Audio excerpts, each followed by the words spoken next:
1946 সালের 2রা সেপ্টেম্বর পাবনা থেকে বিহারের সাঁওতাল পরগনার দেওঘর বৈদ্যনাথ ধামে দয়াল ঠাকুর সপার্ষদ উপস্থিত হন।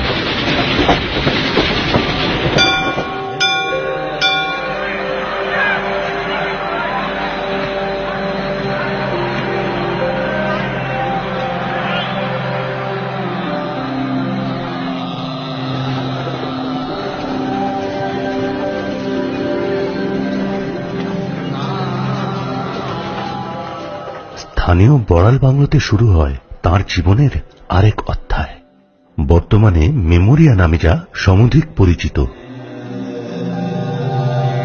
আশ্রমের প্রতিষ্ঠা ও মানুষের কল্যাণের জন্য শুরু হয় তাঁর নিরলস কর্মপ্রচেষ্টা।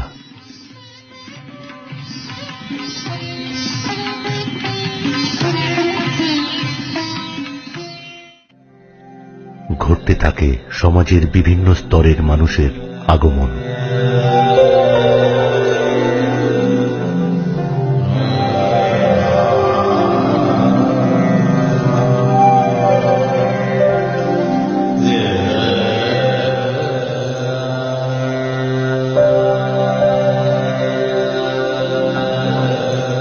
শুধু এদেশে নয়, সুদূর পাশ্চাত্যের মানুষেরাও ঠাকুরের এই আধ্যাত্মিক মতবাদে আকৃষ্ট হতে শুরু করেন।